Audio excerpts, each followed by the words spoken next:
மலைகளிலே கொடுக்கும் மலை எந்த மலை? கொங்கு மணி நாட்டினிலே குவிந்த மலை எந்த மலை?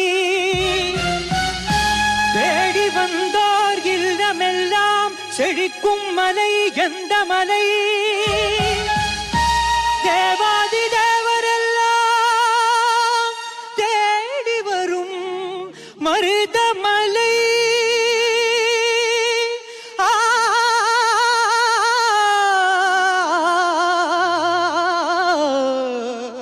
மருதமலை முருகா, மருதமலை மாமணியே.